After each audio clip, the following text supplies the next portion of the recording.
Bonjour, bienvenue sur le podcast Au fil des lunes. Je suis Claire Vigrimaud. Je suis hypnologue et professeure de yoga.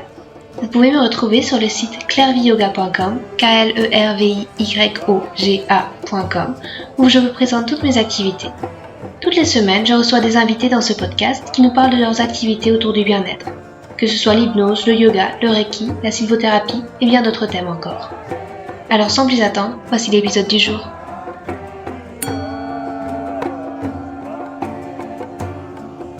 Dans cet épisode, je reçois Zélia Charpentier. Zélia est professeure de danse, danse-thérapeute et danseuse. Elle dit que sa langue maternelle de danse sont les danses du Maghreb et du Proche-Orient. Dans notre conversation, elle nous parle de sa rencontre avec la danse, toute petite, avec notamment la danse kabyle, jusqu'à devenir professeure de danse. C'est en donnant cours qu'elle a pu voir tout l'impact émotionnel et psychologique que la danse avait chez ses élèves. Et si au départ c'était souvent très positif, parfois, au fil du temps, cela se troublait d'une notion de compétition, d'une mise en valeur inutile, de comparaison entre danseuses, de pose de masque, qui éloignait les élèves de leur nature profonde et de celle de la danse. Alors elle a entamé un changement de carrière pour être plus alignée avec ses valeurs. Elle s'est ainsi éloignée de l'enseignement traditionnel de la danse pour se former en danse-thérapie et art-thérapie. Elle a ensuite créé la formidable méthode Périnée et danse, mêlant art, danse, philosophie. Dans cette méthode, les danseurs se reconnectent avec leur boussole qu'est le périnée. Ils posent les bases du quotidien, de leur relation aux autres, dans un complexe et merveilleux jeu de lumière et d'ombre, pour revenir à la source et au centre de leur corps. Elle guide ainsi ses élèves dans la découverte de leur jardin intérieur. Et d'ailleurs pas seulement son jardin intérieur, mais aussi concrètement, en mettant les mains dans la terre, dans ce concept qu'elle a fait naître avec les jardins du périnée, pour que partout, des jardins merveilleux puissent voir le jour, en nous ou dans la cité, et célébrer la fertilité de l'homme et de la terre. Un épisode tout en danse et poésie, qui vous fera tour à tour prendre de la hauteur avec l'astrologie et redescendre à son soi le plus intime. Pour conclure, comme le disait Voltaire dans Candide, par le conseil, il faut cultiver notre jardin, en y allant bien sûr d'un pas dansant.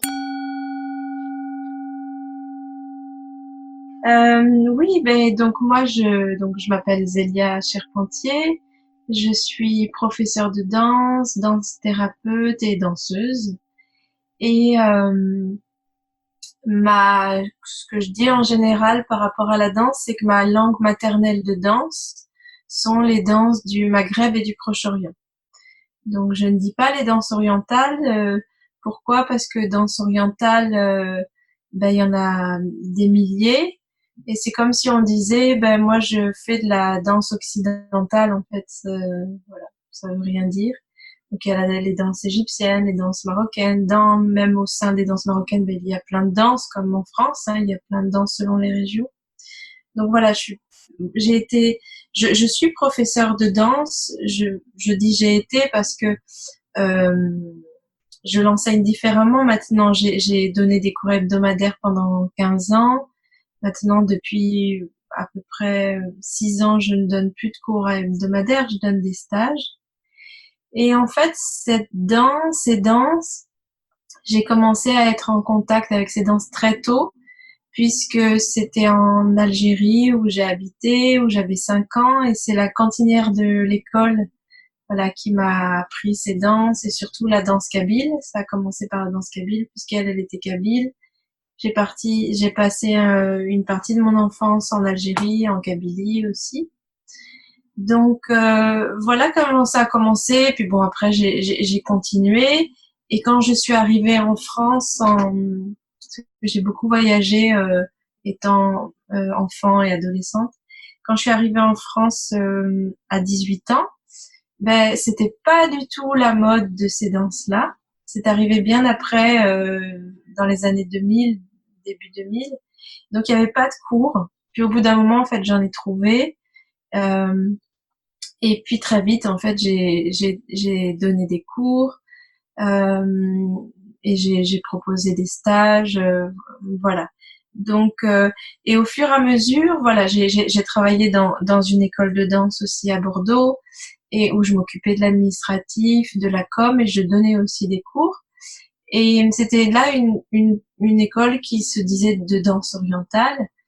Et au fur et à mesure de donner des cours, il y a quelque chose qui a commencé à me questionner, c'est-à-dire que j'avais beaucoup d'élèves qui me parlaient, qui venaient, qui étaient enceintes, etc.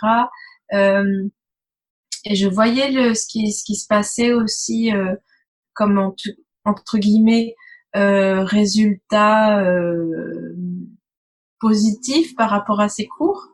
En plus d'apprendre quelque chose, d'apprendre des danses, je voyais l'impact en fait émotionnel et psychologique que ça apportait. Et en même temps, il y avait quelque chose qui me dérangeait en fait dans l'enseignement de ces danses et en général dans l'enseignement éventuel de la danse, c'est pas partout, hein, c'est qu'il y avait une notion de compétition et des femmes à qui ça faisait du bien, donc elles arrivaient, elles prenaient de plus en plus soin d'elles, elles se maquillaient alors qu'avant elles se maquillaient pas, elles faisaient attention à elles. Ben en fait, ça devenait trop en fait.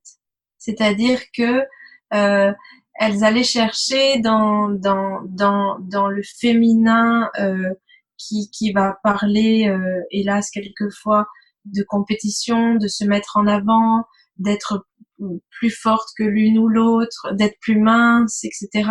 Donc en fait, au fur et à mesure, ben, au début ça leur faisait du bien, mais au fur et à mesure, elles se mettaient des masques et des masques qui sont difficiles après à s'accepter en tant que être et pas personnalité. Voilà. Et donc ça ne m'a pas plu parce que pour moi le féminin c'est pas ça. Voilà, c'est pas être mince, être la plus belle, tout le temps se maquiller, etc. Donc en fait, j'ai voulu arrêter et donc j'ai arrêté et j'ai repris des études. Donc j'ai repris des études et là j'ai repris des études d'art-thérapie et de danse-thérapie et j'ai complètement changé de profession entre guillemets pendant 2 ans, enfin même plus parce qu'en fait pour reprendre mes études, ben, il fallait que je travaille. Et comme je voulais plus travailler dans ce milieu de la danse, ben j'étais peintre en bâtiment et puis aussi j'ai été secrétaire en même temps que de travailler la danse et la danse-thérapie. Et voilà, ça a relié aussi des études que j'avais fait d'histoire de l'art, d'architecture, etc. Donc voilà, pour moi tout a un lien en fait, tout les choses transversales se rejoignent. Et donc, ben, au fur et à mesure, quand j'ai eu donc mon diplôme d'art et de danse-thérapie, ben, j'ai surtout travaillé dans une association dans laquelle j'ai travaillé pendant 12 ans. J'y travaille toujours, mais en tant qu'intervenante, parce que les temps ont changé par rapport à ce genre d'association. Les temps sont un petit peu différents et plus difficiles au niveau des subventions, puisque c'est une association de médecine transculturelle qui est reliée à l'hôpital Saint-André et qui travaille avec les migrants, les femmes, les hommes migrants, les enfants, et puis dans un quartier assez considéré difficile il y a quelques années qui s'appelle les Aubiers. Il y avait un pôle qui s'appelait l'école des femmes, mais on recevait aussi des hommes de toute nationalité, puisqu'il y a 47 nationalités dans ce quartier, et il y a aussi des Français bien sûr, hein. Et donc en fait j'ai donné des ateliers de danse-thérapie pour les personnes âgées, pour les adolescents, pour les femmes, pour les binômes mère-fille, etc. Et aussi avec des personnes qui étaient suivies donc en un suivi psychologique en fait à l'hôpital, qui en fait avaient subi des tortures sexuelles et des violences corporelles très graves et qui en général arrivaient de pays en guerre, qui étaient réfugiés politiques. Donc ça, j'ai fait ça pendant 12 ans, mais je continue de manière ponctuelle, voilà. Et puis, ben, bien sûr, après avoir eu ce diplôme, ben, j'ai donné des cours, mais du coup avec une structure que j'ai montée avec d'autres personnes qui s'appelle l'association Zananda. Donc c'était en 2008, qui continue toujours. Voilà. Et puis au fur et à mesure de travailler sur le ventre, parce qu'en fait, ce travail, ces danses du Maghreb et du Proche-Orient, ce qu'on ne sait pas, c'est que, bien sûr, ce sont des danses de séduction. Il y a ça, donc de mettre les attributs féminins en avant, et c'est très important. C'est pas à mettre de côté. Mais ce dont on parle le moins, c'est que ce sont des danses de santé depuis des millénaires. Et qu'en fait, ces danses-là, elles utilisent tout le corps. Dans certaines régions, plus le bassin périnée-ventre. Par exemple, en Iran, pas du tout. C'est plutôt les bras. Mais au Maghreb, en Égypte, on va plutôt vers cet endroit du corps bassin périnée-ventre.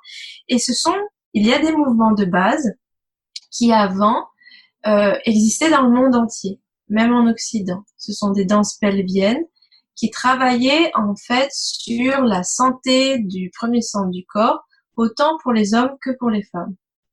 Et on parle surtout des femmes, mais les hommes aussi en fait avec ces mouvements, on leur proposait ces mouvements, et donc ça venait travailler toutes les énergies de la base du corps, tout au niveau des organes, des viscères, etc. Mais surtout, ça venait travailler la notion de fertilité de la vie. C'est-à-dire, comment je peux être fertile, c'est-à-dire, en effet, peut-être avoir des enfants ou pas, hein, mais en tout cas, il y a cette notion-là. Mais il y a d'autres aspects de la fertilité. La fertilité, il y a aussi l'agriculture. Et donc, comment, en fait, ces personnes-là, il y a des milliers d'années, pouvaient utiliser ces mouvements-là pour honorer la terre, pour honorer l'agriculture et pour pouvoir, en fait, avoir des bonnes récoltes. Et donc, ils reliaient leur bassin, ils reliaient leur ventre à la terre et ils faisaient des danses pour l'honorer. Et donc, il y avait un lien constant entre la nature, le cosmos, l'être humain et la première base du corps, en fait, qui est le périnée, ventre. Et ça, on l'a oublié, on l'a mis de côté pour plein de raisons, pour des raisons qui ont arrangé certaines personnes, parce que plus on met ça de côté, plus le pouvoir au sens positif du terme de l'être humain et l'énergie vitale de l'être humain va s'éteindre. Donc ça arrange certaines personnes. Parce que plus la base d'un être humain, l'énergie vitale est présente, plus elle est vivante, et donc plus, même s'il faut utiliser ce mot euh, d'une façon, oui, il faut faire, voilà, ce mot et à employer d'une manière délicate, plus l'être humain va être libre, en fait. Voilà. Donc voilà, moi j'ai travaillé sur tout ça en fait, et j'ai fait un lien après en prenant du recul que, en fait, cette réflexion selon les âges que j'avais, en fait, je l'ai toujours eue, même à 5 ans, puisque voilà, c'est ça qui m'intéressait. Et donc, au bout d'un moment, il y a 10 ans à peu près, j'ai fait ma cuisine de toutes les formations que j'avais faites pour moi, de ce qui m'alimente aussi, dans plein de domaines, autant philosophiques, pictural, artistique, au niveau de la société. Enfin, voilà. J'ai rassemblé tous les thèmes, et puis bien sûr la danse et le corporel, pour travailler sur une méthode que je pouvais proposer, et donc je l'ai appelée Périnée et danse, et qui pourrait ouvrir les consciences et ouvrir les corps, en fait, aussi, à cette base, en fait. Voilà, à cette base. Parce que le périnée, en fait, c'est la base. C'est-à-dire que ça vient de nous parler de nos bases vitales. Et c'est autant la position qu'on a dans la société, dans le couple, dans la vie, parce qu'on a une boussole au niveau du périnée qui nous oriente, en fait, et qu'il est bien de découvrir, qu'il est intéressant de redécouvrir. Ça va travailler sur notre voie VOIE, notre voie VOIX, bien sûr sur l'énergie qu'on a dans le corps, comment elle circule, etc. Et sur le quotidien. Alors je vais pas développer parce que ce serait vraiment trop long. Mais juste ce que je peux dire, c'est que c'est le quotidien, c'est les bases, comment je mange, comment je dors, comment je suis avec les gens, comment je parle, comment je bouge. Mais c'est aussi, en fait, ce qu'on peut appeler aussi la spiritualité. C'est-à-dire que, pour moi, l'ouverture de conscience et l'ouverture au monde, déjà, tout le monde y a accès. Il n'y a pas des êtres spirituels, il y en a, tout le monde on est tous des êtres spirituels, sauf que il faut aller chercher ça, pas au niveau des sphères en haut, mais des sphères en bas. Parce que si on va toujours en haut, il y a un ancrage qui manque. Il y a quelque chose qui peut même être dangereux pour nous-mêmes et pour les autres. Alors que si ça commence avec le flux, le flot de vie qui part en fait au niveau énergétique et anatomique et au niveau de plein d'autres plans, ça part au niveau de la base, ben en fait ça monte vers les autres centres qui sont en effet au niveau du troisième œil et autres, mais c'est pas le contraire. En fait, il n'y a pas à commencer par en haut, il y a à commencer par en bas, par les racines. Qui on est pour pouvoir se développer dans le monde et se développer et s'ouvrir au monde et aux autres. D'accord.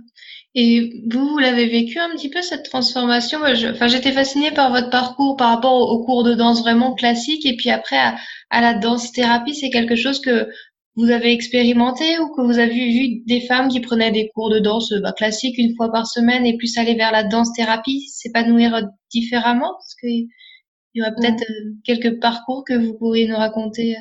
Oui. Alors attention, danse classique, c'est quand on dit danse classique, c'est pas la danse classique Oui, européenne, le ballet que oui. oui, c'était plus des cours hebdomadaires de Oui, danse oui, orientale ou oui, voilà. Parce qu'en fait, moi, je suis ouverte aussi à la danse classique et j'en fais. J'en propose pas, hein, je suis pas prof de danse, mais toutes les danses sont intéressantes. Voilà. Même si au niveau de la danse classique, le bassin et le ventre ne s'expriment pas trop, mais c'est quand même intéressant. Mais ce qu'il y a, c'est que oui, en effet, par rapport à votre question, oui, bien sûr que moi, j'ai traversé en fait toutes ces transformations, tous ces changements. Je peux pas enseigner quelque chose que j'ai pas vécu. C'est pas possible. Déjà, ce serait pas honnête de ma part. Et puis, je trouve ce serait pas intéressant, ce serait pas incarné. Donc oui, j'ai passé ces changements, ces transformations, je les ai vécus et je les vis toujours puisque c'est infini. Et oui, il y a des femmes et des hommes qui venaient danser et qui déjà dansaient, ben ça fait transformer énormément de choses dans le corps et au niveau émotionnel. C'est déjà, sans que ce soit un cours thérapeutique, c'est déjà thérapeutique la danse. Mais quand en plus il y a des consignes vraiment plus orientées et qu'on travaille précisément sur sa base, bien sûr il y a un changement quand même assez radical. Sur le temps, mais assez radical, et autant pour les hommes que pour les femmes. Et, je me posais une question. Vous parliez de l'association Zananda aussi, que derrière laquelle vous êtes. Zananda, ça a des origines issues de l'Inde. Est-ce que vous pourriez en parler? Et puis, est-ce que les origines de l'Inde, comment vous mêlez un petit peu toutes ces influences du monde oriental qui est très très vaste, avec aussi peut-être l'hindouisme? Est-ce qu'il y a des choses qui vous parlent plus que d'autres? Hmm. Alors en fait, oui. On a choisi ce nom? C'est qu'en fait, Ananda, on trouvait ça très joli. Puis c'est la danse de la béatitude. Mais on n'est pas on n'est pas une association de yoga et donc il y a beaucoup d'associations qui s'appellent Ananda. Bon, en fait, tout simplement, c'est le président de l'association qui m'a dit, mais toi tu t'appelles Zélia, il y a un Z, pourquoi on rajoute pas un Z? Voilà. Donc il y a ça, et surtout que Ananda, ben moi ça me parle parce que c'est la danse de la béatitude, mais aussi qu'en fait j'ai eu une enfance, une adolescence, comme je vous ai dit, où j'ai beaucoup voyagé et mes parents aussi ont habité en Inde. Donc, je suis allée, à ce moment-là, j'habitais pas avec eux, mais je suis allée plusieurs fois en Inde. Et de toute façon, toutes les philosophies ou les civilisations différentes m'intéressent. En effet, encore plus celles de l'Orient et du Moyen-Orient. Mais voilà, ça fait partie de ma vie, ça fait partie de ce que j'ai vécu, ce que j'ai traversé aussi. Je suis allée beaucoup dans des temples en Inde. J'ai vécu beaucoup en Asie, pas en Inde, mais où il y avait des temples autant chrétiens, hindouistes que des mosquées, etc. Donc tout m'attirait, c'est de toute façon tout se rejoint. Voilà.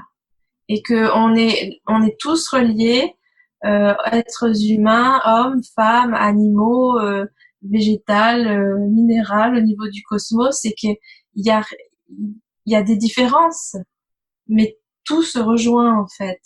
Donc dans mon travail, euh, j'aime bien qu'en fait il y a un aspect de plusieurs de plusieurs cultures, voilà, plusieurs cultures, et que ça vienne nourrir au même endroit et en même temps différemment. D'accord. Et par rapport à la méthode Périnée et danse, est-ce que vous pouvez en parler un petit peu? Enfin, comment ça peut s'architecturer? Est-ce que c'est comment les personnes peuvent se l'approprier? Comment vous Oui, la présentez? oui. Alors en fait, il y a soit des séances individuelles à distance ou en présence. Je donne des séances individuelles à distance depuis longtemps, et soit des stages que je donne en France ou à l'étranger. Et donc ce sont des cycles où on s'inscrit parce que bon, ça se travaille sur quand même plusieurs mois ou plusieurs années, et on vient travailler tous les 2 mois un thème, parce que nous n'avons pas qu'un périnée à l'intérieur de notre périnée, nous avons plusieurs périnées. Et donc c'est voilà, on découvre ces périnées et tous ces thèmes en fait qui rejoignent la notion du centre du corps. Donc c'est autant au niveau anatomique, donc on va travailler avec des postures, un travail corporel, autant au niveau de la danse, mais il y a aussi tout un aspect philosophique où je lis des textes, il y a un aspect artistique où je développe chez chacun la créativité, l'artistique par la danse. Ça veut pas dire devenir danseur, ça veut dire grâce à la danse, c'est-à-dire le mouvement de vie, devenir qui on est au plus près de sa source, parce que le périnée c'est notre source, devenir qui on est, et peut-être que la danse, qui est le mouvement de vie, va développer peut-être un, un, un projet d'architecture, un projet d'écriture chez quelqu'un. Voilà. Donc c'est donc travail corporel, travail philosophique, travail aussi par rapport à la musique, mais aussi il y a tout ce qui est de l'ordre de mémoire du corps.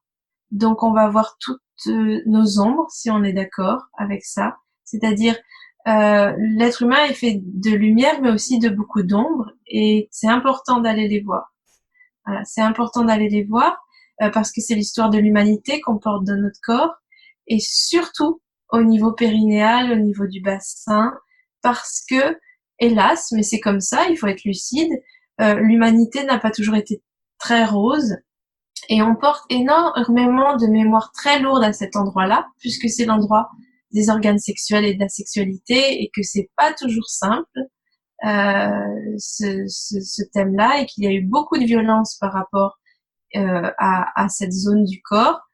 Et donc, on va voir aussi ça. C'est-à-dire que mon travail fait émerger aussi des nœuds qu'on a, des nœuds souvent très profonds, mais on les accompagne d'une manière ludique. Ludique, ça veut pas dire ne pas faire un travail profond et pas sérieux. Au contraire, c'est trouver la joie, la joie de la danse, la joie de la musique, la joie du rire aussi, parce qu'on rigole beaucoup, pour aussi accompagner à ce que ces ombres en fait se révèlent. Parce que si elles restent au fond du puits entre guillemets, et que les feuilles restent au-dessus, en fait la lumière de l'être et tous nos potentiels, parce qu'on a des potentiels énormes en tant qu'être humain, ne pourra pas émerger. Donc c'est accompagner la personne aussi dans ce travail-là, dans le travail aussi de renouer à sa source, et de son masculin et de son féminin, parce qu'il y a surtout pas que le féminin à développer, il y a aussi le masculin. On parle beaucoup du féminin depuis quelques années, mais attention de pas oublier le masculin aussi. Et les hommes aussi. Et aussi, il y a un autre aspect, c'est que à Langon, parce que je donne des stages à Langon, on a une possibilité d'accès à un jardin, donc on travaille au niveau aussi du jardinage, mais même dans des salles où il n'y a pas de jardin, je me déplace en Belgique et là on travaille pas dans le jardin, mais on aborde le jardinage d'une façon différente, d'une façon originale. Pourquoi? Parce qu'en fait, pour expliquer rapidement, moi je me suis installée dans une maison à 50 km de Bordeaux depuis 7 ans et j'ai loué un jardin partagé pour pouvoir faire des recherches sur le corps et le jardin, sur le périnée et le jardin. Et donc je l'ai fait de mon côté pendant 6 ans et depuis 1 an, cette parcelle a été reprise par l'association Zananda, c'était l'objectif. Et maintenant, depuis, et là ça commence bien à prendre forme, c'est que depuis quelques mois, c'est ouvert aux élèves, c'est ouvert même à d'autres personnes qui veulent participer. On a transformé cette parcelle qui m'était personnelle en parcelle associative et qui s'appelle le jardin du Périnée. Et donc on travaille son jardin intérieur avec tous les aspects dont je vous ai parlé, et encore j'ai pas tout dit parce que c'est un peu long, mais aussi avec l'aspect concret du jardinage. Comment je peux faire en sorte que mon périnée, mon bassin devienne le plus beau jardin du monde, puisqu'en fait il n'en existe pas d'autre. Nous sommes des êtres uniques. Voilà. Et c'est tout un aspect du coup de la fertilité de la vie qui est remis en place par différents axes et par différents médiums pour en fait, moi, un de mes objectifs principaux, c'est il est politique. Mais en fait, il n'est pas politique au niveau de ce qu'on dit de la politique, c'est-à-dire il est politique au niveau du premier sens du terme, c'est-à-dire comment je peux vivre dans la cité avec les autres, dans la cité, dans mon village, etc. En fait, dans l'harmonie, voilà. Et tout simplement, ça commence par la base. Ça commence par la base, ça commence par savoir cultiver son jardin et être en lien avec le tout.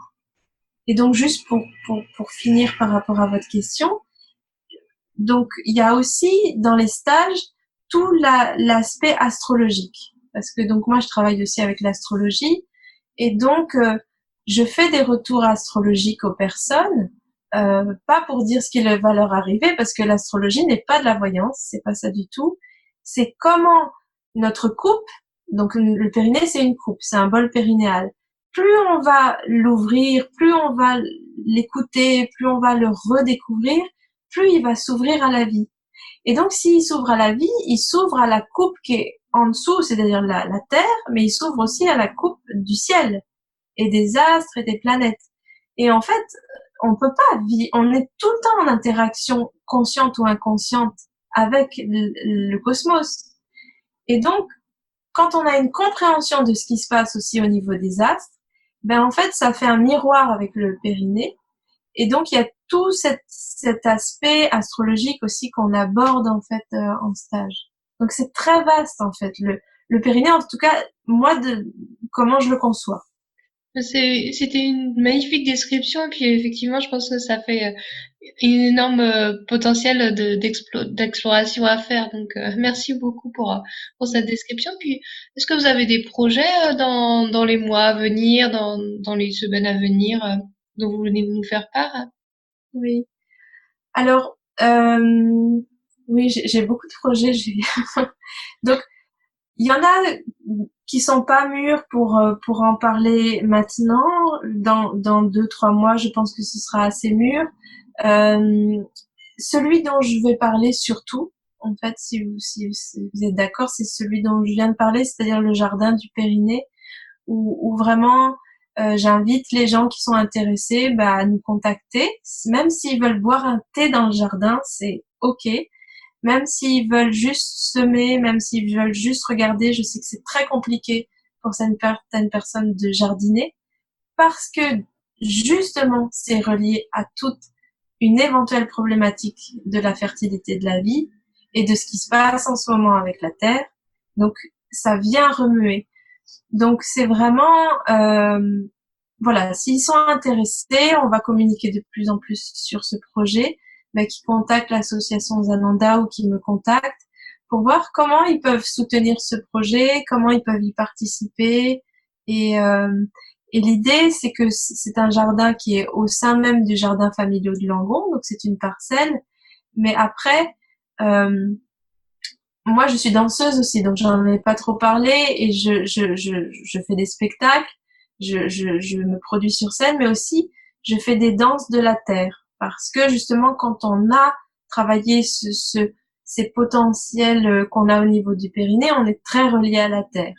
Et donc, il m'arrive en fait d'aller dans les jardins pour danser la terre et pour honorer la terre. Donc, s'il y a des gens qui sont intéressés pour former, pour qu'on vienne réaliser ensemble de nouveaux jardins du Périnée ailleurs, voilà, on est ouvert à la discussion. D'accord, mais c'est un très beau projet, je trouve. Et puis, du coup, les auditeurs peuvent vous retrouver sur le site de Zadanda, c'est ça? Voilà, sur le site de Zananda ou sur mon Facebook, parce que moi j'ai que des Facebook professionnels, donc Zélia Charpentier. Parce que le site à mon nom, en fait, Zélia Charpentier, sera beaucoup plus vaste en fait, parce que là, Zananda, il y a pas tout, parce que on fait des choses avec Zananda et je fais des choses seule aussi. Donc, soit il passe par Zananda, soit il passe par le futur site Zélia Charpentier qui va exister bientôt. Mais de toute façon, peu importe, les liens se font. Voilà. Bon, Ou par Facebook. D'accord, on mettra tout ça dans les notes du podcast en tout cas. Merci beaucoup Zélia pour notre discussion, pour cette passion partagée aussi. C'était très intéressant, très enrichissant. Puis je vous souhaite une très belle journée. Merci à vous Claire-Vie. Bonne journée. Une petite annonce pour clore ce podcast. Vous souhaitez apprendre l'auto-hypnose, développer vos capacités et votre potentiel? En vous rendant sur la page des notes de l'épisode de ce podcast ou à l'adresse clairviyoga.com/psychonaute, PSYCHONAUTE, un petit cadeau vous est offert. Votre premier mois gratuit sur Psychonaute, la première plateforme d'auto-hypnose en ligne. Aujourd'hui, Psychonaute, c'est plus de 2000 personnes qui, chaque semaine, vivent des expériences hors du commun. Pour profiter de votre cadeau, il vous suffit de vous rendre sur la page clairviyoga.com/psychonaute et de suivre les instructions pour devenir un psychonaute. Vous serez alors invité à commencer vos expériences d'auto-hypnose avec le module Les bases. Vous pourrez ensuite faire les thèmes de votre choix, gestion des émotions, motivation, animaux totems. Je vous souhaite de très belles expériences sur cette plateforme.